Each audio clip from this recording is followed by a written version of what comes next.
that funny person, a loving person. First on Fox 17 News, a daughter, sister, and aunt remembered for her love of travel and sense of humor after having been shot and killed.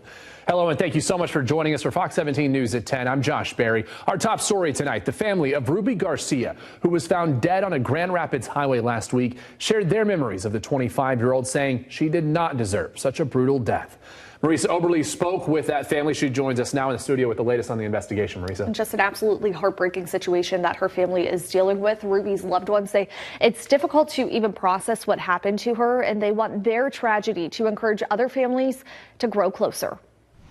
A front stoop full of candles. No one wakes up and thinks like, hey, this is going to happen to so-and-so. Each of them there to symbolize Ruby Garcia, the young woman in the photo at the top of the stairs. She was loved by us. Her younger sister, Mavi, describes the 25-year-old as the outspoken one in their family of 7, who worked at a local greenhouse and liked to explore. She says in recent years, they even road tripped out west together. We went through a lot of states, but I think my favorite was Oregon and Colorado with her. We went to the mountains and took a lot of pictures. There was a lot of funny moments and scary moments since we did pass the hills of the mountains. Melissa, Ruby's cousin, adds, even in serious moments, she managed to crack a joke. She was that one cousin I can legitimately laugh my butt off. Something the two of them wish Ruby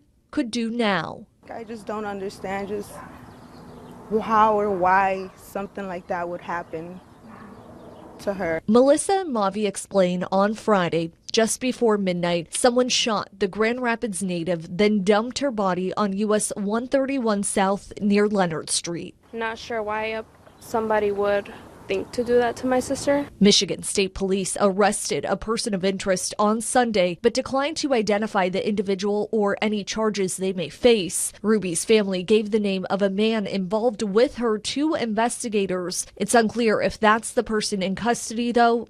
Mavi and Melissa did not specify the nature of their relationship either. Even if he was a part of it or wasn't, or he knows who did it, I feel like he should come forward, and he doesn't just owe it to me, he owes it to my whole family. Regardless, they hope to get answers in the days ahead and eventually justice for the young woman loved so dearly. I just want to know what happened, what truly happened to my sister, and why did it happen. Ruby's family created a GoFundMe account to help cover the cost of her funeral and say they cannot thank the community enough for their support. It's already raised several $1,000s. A link to donate can be found online at fox17online.com or on our app. Reporting in the studio, Marisa Oberle, Fox 17 News.